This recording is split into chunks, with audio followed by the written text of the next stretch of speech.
علی بھائی اگلا سوال ہے، عموماً ایک واقعہ بڑے ہی جوش و خروش سے بیان کیا جاتا ہے کہ حضرت عمر فاروق رضی اللہ تعالیٰ عنہ نے ایک کلمہ گو مسلمان کو صرف اس لیے قتل کر دیا تھا کہ اس نے نبی صلی اللہ علیہ وآلہ وسلم کا فیصلہ ماننے سے انکار کر دیا تھا۔ اس واقعہ کے بعد حضرت عمر رضی اللہ تعالیٰ عنہ کی سپورٹ میں قرآن حکیم کی آیات بھی نازل ہوئی تھی۔ پلیز اس واقعہ کی صحت اور حوالہ بتا دیں۔ کہانی ہے جی، یہ صحت کوئی نہیں اس کی، یہ کہانی ہے۔ یہ کہانی یعنی بکتی ہے عوام میں، کیونکہ آپ کے علماء آپ کی عوام کو ایکسٹرا جوڈیشل کلنگ کے اوپر ابھارتے ہیں، ماورائے عدالت قتل کے اوپر، اپنے دشمنوں کے اوپر گستاخ رسول کا الزام لگا کے یہ واقعہ سنا کے کہتے ہیں چڑھ دوڑو، ٹھیک ہے۔ اور مجھے اس معاملے میں سب سے زیادہ افسوس ہوتا ہے اہل حدیث کے اوپر، کیونکہ اہل حدیث کو پتہ نہیں وہ کتنا خطرناک کھیل کھیل رہے ہیں، کیونکہ اہل حدیث وہ مکتبہ فکر ہے جو آٹے میں نمک بھی نہیں ہے۔ پاکستان میں کروڑوں بریلوی ان کو گستاخ رسول سمجھتے ہیں۔ ان کو جب موقع ملے گا وہ تو ان سب کو ختم کر دیں گے۔ جو بات کے اوپر وہ لا کے تو وہ کتاب پیش کرتے ہیں صارم المسلول علی شاتم الرسول، جو ابن تیمیہ ان کے گلے میں گھاٹے میں فٹ کر گیا، ان کو پتہ ہی نہیں ہے یہ ان کے اوپر فٹ ہونی ہے۔ پھر یہ ماورائے عدالت قتل کرنے والے قانون کو ہاتھ میں لینے والے لوگوں کے غائبانہ نماز جنازہ یہ لوگ پڑھ رہے ہوتے ہیں، یہ اپنے جنازے پڑھ رہے ہیں، یہ ذہن میں رکھیے گا۔ یہ لوگ دوبارہ اگر زندہ ہو جائیں نا، جن کے آپ جنازے پڑھ رہے ہیں، اور ان سے پوچھیں کہ اہل حدیث کیا ہے، وہ کہیں گے ہمیں موقع ملے تو انہیں بھی برسٹ مارے ہم، گستاخ سمجھتے ہیں۔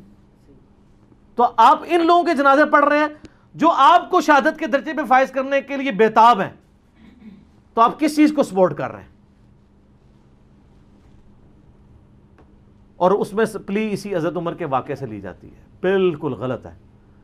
اس کے اگینسٹ بخاری مسلم میں درجنوں واقعات ہیں کہ نبی علیہ السلام کی موجودگی میں جب کبھی بھی اس طرح کا ایشو ہوا تو حضرت عمر کیا کہتے تھے، یا رسول اللہ اجازت دیں میں اس گستاخ کا گلا کاٹوں۔ یہ حضرت عمر کی بھی توہین کر رہے ہیں۔ نبی علیہ السلام سے اجازت لیے بغیر ہی انہوں نے گردن کاٹ دینی تھی۔ وہ کہتے ہیں جی وہ نبی علیہ السلام، ایک یہودی اور ایک منافق کا جھگڑا ہوا تو نبی علیہ السلام نے یہودی کے حق میں فیصلہ کیا، تو اس کو منافق کو پسند نہیں آیا، تو وہ آ گیا حضرت ابوبکر کے پاس۔ حضرت ابوبکر رضی اللہ تعالیٰ عنہ نے پوچھا کہ بھی یہ فیصلہ نبی صلی اللہ علیہ وآلہ وسلم نے کیا کیا؟ انہوں نے کہا جی اس نے کہا جی میرے حق میں کیا ہے، یہودی نے کہا۔ تو انہوں نے کہا جب نبی نے کر دیا میں کیوں کروں؟ تو ان کا چلو عمر کے پاس چلتے ہیں۔ سیدنا عمر فیصلہ کرنے لگے تو اس یہودی نے کہا کہ عمر فیصلہ کرنے سے پہلے یہ جان لینا کہ نبی صلی اللہ علیہ وآلہ وسلم میرے حق میں فیصلہ کر چکے ہیں۔ حضرت عمر نے کہا 2 منٹ رکو میں ابھی فیصلہ کرتا ہوں۔ اندر گئے، تلوار لا کے تو کاٹ دیا۔ یہ حضرت عمر کے مزاج میں بیٹھتی ہے بات؟ حضرت عمر نے چاہیے تھا کہ 2 منٹ یہیں رکو، میں نبی علیہ السلام سے پوچھ کے آتا ہوں اس کا کیا کروں، کیونکہ بخاری مسلم میں یہی کچھ ہے۔ آپ کی تو ہے کہانیاں، یہ کس حدیث کی کتاب میں کہانی لکھی ہوئی ہے؟ یہ تفسیر ابن کثیر میں بھی انہوں نے لکھی ہے، اور لکھا ہے یہ بے سند روایت ہے، انہوں نے خود جرح کی ہے اس کے اوپر۔ اور اس سے بڑھ کر صحیح بخاری میں اس آیت کا شان نزول موجود ہے کہ حضرت زبیر رضی اللہ تعالیٰ عنہ اور ایک منافق کا آپس میں جھگڑا ہوا، تو نبی صلی اللہ علیہ وآلہ وسلم نے جب قرائن دیکھے تو حضرت زبیر کے حق میں فیصلہ کر دیا۔ تو اس منافق نے کہا، منافق تھا نا، اوپر سے مسلمان تھا، اس نے کہا یا رسول اللہ آپ نے اپنے پھوپھی زاد لڑکے کو سپورٹ کرتے ہوئے فیصلہ اس کے حق میں کیا ہے، ناانصافی کی ہے۔ تو یہ صحیح بخاری میں موجود ہے اس آیت کے کانٹیکسٹ میں۔ اس پہ پھر سورہ نساء کی آیت نمبر یہ 65 ہے، جو یہ کہتے ہیں آیت بھی نازل ہوئی، وہ ادھر نہیں نازل ہوئی، جس محمد لوکی کلمہ پڑھ دے وہ محمد اور تے محمد رسول اللہ اور، یہ آیت کدھر اور نازل ہوئی ہے؟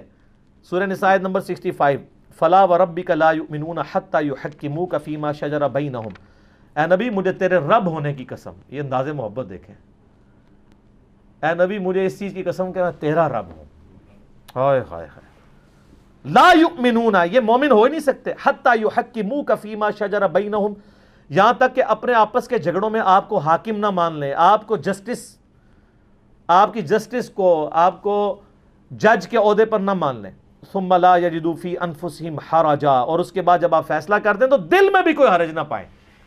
ایک تو ہے اوپر سے سر تسلیم خام کرنا، دنیا میں تو یہ چل جاتا ہے، اوپر سے مان لیں، دل میں گالیاں نکالتے رہیں آپ جج کو کہ میرے خلاف فیصلہ کیا ہے، آپ کو کوئی نہیں جو ہے وہ جیل میں پھینکے گا۔ لیکن نبی کے کیس میں اوپر سے بھی ماننا ہے، اندر سے بھی ماننا ہے، یہ ایمان کا مسئلہ ہے۔ مما قضیت، جو آپ فیصلہ کر چکے ہیں، وہ یسلموا تسلیما، اور وہ سر تسلیم خم نہ کر دیں. تو یہ اس منافق کے بارے میں نازل ہوئی تھی، اس میں کوئی قتل کا ذکر نہیں، وہ تو واقعی کچھ اور ہے. انہوں نے یہ والا پکڑا. بخاری مسلم میں حدیث ہے، جب ابن ابی بلتا نے نبی علیہ السلام کی مخبری کر دی تھی فتح مکہ سے پہلے، مشرکین عرب کو خط لکھا اس کے اگینسٹ جو ہے وہ مجھے میرے بیوی بچوں کو وہاں پہ امان دے دینا. تو نبی علیہ السلام کو اللہ نے بتا دیا. آپ نے حضرت علی کو، حضرت زبیر اور کچھ اصحاب کو بھیجا کہ فلاں عورت ہے، اس کے پاس وہ خط ہے، وہ مکے والوں کے پاس نہیں پہنچنا چاہیے، وہ پہلی تیاری کر لیں گے. سیدنا علی نے اسے پکڑ لیا راستے میں اور کہا کہ وہ خط دے. اس نے کہا میرے پاس کوئی ایسا خط نہیں ہے. تو حضرت علی نے کہا کہ مجھے اگر آخری ریزارٹ کے طور پہ تمہارے کپڑے بھی اتروانے پڑے میں اترواؤں گا، وہ خط دو، کیونکہ جس شخص نے مجھے خبر دی ہے نہ وہ جھوٹا ہے اور نہ وہ جھوٹا ہے جس نے اسے خبر دی ہے. اللہ عز و جل اور محمد رسول اللہ صلی اللہ علیہ وآلہ وسلم. پھر اس عورت نے اپنا جوڑا کھول کے تو خط دے دیا. اب وہ خط آیا حضور کی بارگاہ میں تو آگے ریاکشن پھر تھا. حضرت عمر نے کہا یا رسول اللہ اجازت دیں اس منافق کی گردن کاٹوں. کاٹی نہیں ہے، اجازت مانگی ہے. میں آپ کو حضرت عمر کی نیچر بتا رہا ہوں، ان میں وہ ایکسٹروورٹ ضرور تھے لیکن ایکسٹرا جوڈیشل کلنگ کرنے والے نہیں تھے. نبی علیہ السلام کی تربیت یافتہ تھے. آپ فرمایا عمر چھوڑ دو، تمہیں نہیں پتا بدری صحابہ کہ اللہ نے اگلی پچھلی غلطیاں معاف کر دی ہیں. یعنی وہ دنیا سے مغلوب ہوا تھا، اگرچہ ہے اس کی غداری منافقت تھی. نبی کے ساتھ غداری اور کیا ہو سکتی. اس پہ امام بخاری نے باب باندھا ہے کہ اگر کوئی تعویل کی غلطی کی وجہ سے کسی کو منافق کہہ دے تو اس پہ کفر کا فتویٰ نہیں لوٹتا. یہ جو اکثر کہتے ہیں نا جی وہ صحابہ کو کافر کہنے والا کیا خود کافر ہو جائے گا، وہ مسئلہ میں نے اس میں ایڈریس کیا ہوا ہے.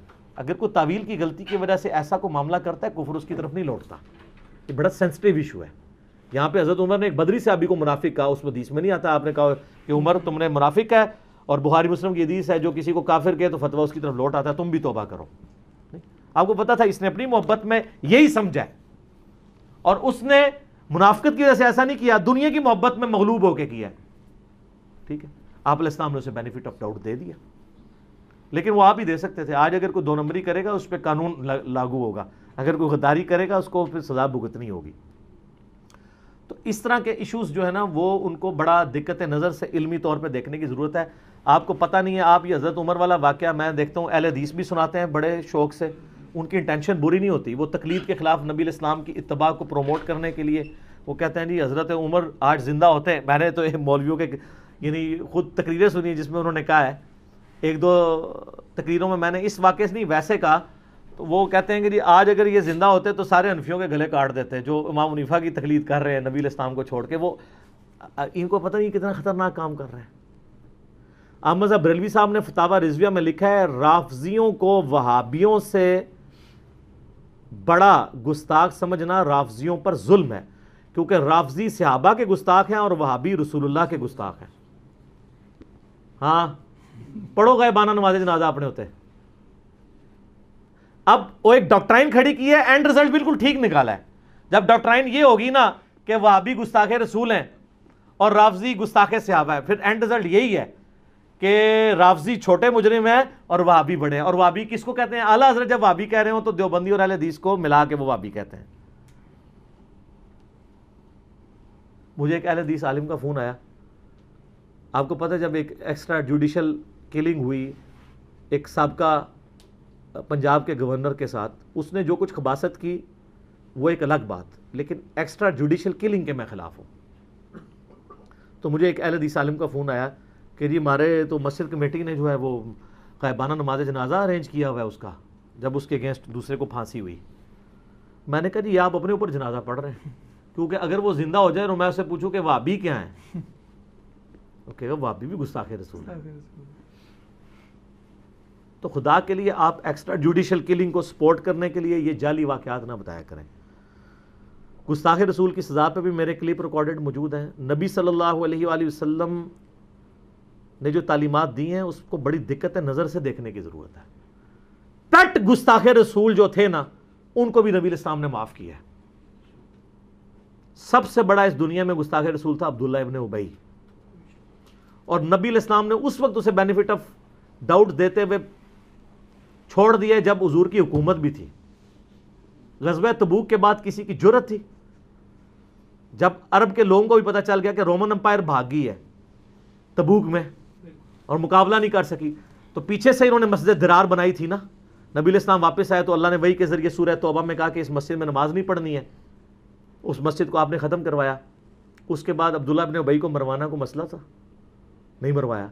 حتیٰ کہ کتنے واقعات ہیں، ذوالخیسرہ تمیمی کا بخاری مسلم میں واقعہ ہے، جس نے حضور کو کہا تھا اللہ سے ڈر اور انصاف کر، حضرت عمر نے کہا اجازت دے میں اس کا گلا کاٹ دوں، میں چھوڑ دو، لوگ کہیں گے اپنے صحابہ کو قتل کرواتا ہے، قانوناً تو صحابی ہے نا، یہ کلمہ پڑھتا ہے، لیکن آپ کے کلمے کا احترام کسی مولوی کو نہیں ہے۔ آپ لاکھ کہتے ہیں میں مسلمان ہوں، کہتے ہیں نہیں، جس کو ہم سرٹیفکیٹ دیں گے وہ مسلمان ہے، اور جو رئیس المنافقین ہے اس کو حضور کہہ رہے ہیں کلمے کا احترام۔ مسئلہ 96 میں نے دیکھا، اس میں میں نے یہ ساری چیزیں بتائی ہیں، کلمے کا احترام۔ حتیٰ کہ اس کا بیٹا صحابی تھا، اس نے کہا یا رسول اللہ آپ جنازہ پڑھا دیں، آپ نے جنازہ بھی پڑھا دیا عبداللہ ابن ابی کا۔ اس نے کہا یا رسول اللہ اپنا کرتا دے دیں کفن کے طور پہ، آپ نے کرتا بھی دے دیا۔ یہ بخاری مسلم ہے، یہ سٹوری شریف نہیں ہے، اور مسلم کے الفاظ ہیں، آپ اس کی قبر میں اترے، دفناتے وقت اپنا لعاب دہن بھی اس کے منہ میں ڈالا۔ اس سے بڑی کوئی بات ہو سکتی تھی؟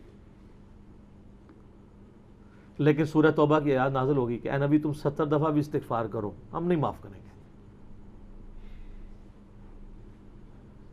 اور نبی علیہ السلام نے جنازہ بھی پڑھا، لعاب بھی ڈالا، کفن بھی، یعنی دنیا میں سب سے بڑا کسی کے ساتھ نیکی یہی ہو سکتی ہے نا۔ اگر کوئی شخص کہے کہ میری سب سے بڑی خوش قسمتی یہ ہو سکتی ہے کہ رسول اللہ میرا جنازہ پڑھائیں اور میرا کفن جو ہے رسول اللہ کا کرتا بنے، اور مجھے جب دفنایا جا رہا ہو تو میرے منہ میں لعاب دہن ڈالا جائے، ان ساری نسبتوں نے کوئی کام نہیں دیا اگر کرتوت پیڑے نے۔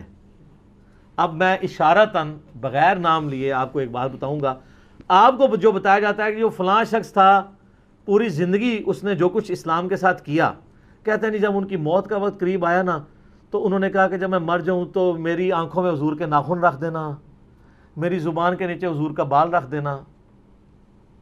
یہ پتہ نا میں کس کے بارے میں بات کر رہا ہوں، وہ ویڈیو والوں کو پتہ چل جائے گا، آپ لوگ بعد میں پوچھ لیجیے گا۔ کوئی فرق نہیں پڑتا، جس کے منہ میں لعاب ڈالا ہے، جس کو کرتا پہنا دیا اس کو نہیں فرق پڑا، اگر وہ اپنے مال صحیح نہیں کرے گا۔ اگر اس نے اپنی زندگی کے اندر جو ہے وہ خلافت کو ختم کر کے ملوکیت کی ہے اور اپنے بچے کو اس امت میں مسلط کیا ہے تو یہ وبال اس کے اوپر رہے گا۔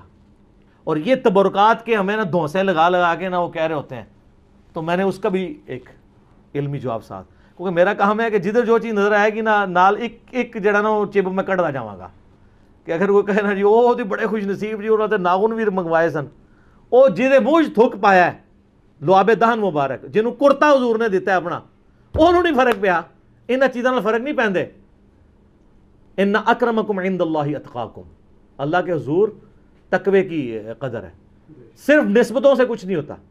ہاں اگر کرتوت صحیح ہو پھر نسبت بھی فائدہ دے گی، پھر فاطمہ ہی جنتی عورتوں کی سردار ہے، ٹھیک ہے، اور جنتی نوجوانوں کا سردار عبداللہ بن عمر نہیں ہے، وہ حسن و حسین ہی ہے، حالانکہ عبداللہ بن عمر بھی کسی سے کم نہیں تھے، عبد الرحمن بن ابی بکر بھی کسی سے کم نہیں تھے، سیدہ عائشہ بھی کسی سے کم نہیں تھی، لیکن جنتی عورتوں کی سردار کون؟ سیدہ فاطمہ، ٹھیک ہے نا جی۔ اور یہ تو بخاری مسلم میں ہے کہ فاطمہ میری بچی جنتی عورتوں کی سردار ہے، اور میرے مرنے کے بعد میرے اہل بیت میں سب سے پہلے مجھے آ کے ملے گی۔ اسی پہ حضرت فاطمہ پھر خوش ہو گئی تھی، جو ایک بات کہی تو رو پڑی، رونے والی آپ نے اپنی وفات کی خبر دی تھی، تو یہ بخاری مسلم دونوں میں حدیث ہے۔ نسبت فائدہ دے گی جب آپ کے اعمال درست ہوں گے، جب اعمال درست نہیں تو آپ بے شک کہتے رہے شاہ جی تسی بھی کہندے رہو کہ اے امتی نے، دوسرے شاہ صاحب اج نہیں بیٹھے ہیں، وہ کہتے نہیں امتی، وہ اسی تواڈے امتی نہیں شاہ جی، اسی نبی صلی اللہ علیہ وسلم دے امتی ہیں۔ تو یہ نسبت تب آپ کو کام آئے گی جب آپ کے کرتوت بھی وہ ہوں گے۔ امتی ہو تو سوٹے سارے دن بہ کے مارتے رہتے ہو درباراں تے، ساری بھنگ تسی ویچو ہیں جی، اور پھر سانوں کہندے ہو جی جناب اسی تے جنت دے دروازے تے کھلوتا ہونا، تانوں آخر ہی بھیجنا ہے اسی، یہ کہہ رہے ہوتے ہیں، اعلانیہ کہہ رہے ہوتے ہیں کہ جناب جنت دروازے تے اسی کھلوتا، اور جنت دے دروازے تسی نہیں کھلوتا ہونا۔ وہ صحیح حدیث موجود ہے فضائل صحابہ میں کہ سیدنا سلمان فارسی کہتے ہیں کہ حوض کوثر پہ سیدنا علی، حسن، حسین اور سیدہ فاطمہ ہوں گی، وہ ان کے لیے، وہ آپ لوگ نہیں ہیں، ٹھیک ہے، آپ کا اور سٹیٹس ہمارا برابر ہی ہے اس حوالے سے امتی ہونے کے اعتبار سے۔ باقی تو ہم سر اسی کہنے ہیں صلاۃ بر محمد و آل محمد، اللہم صلی علی محمد و آل محمد، ٹھیک ہوگا جی۔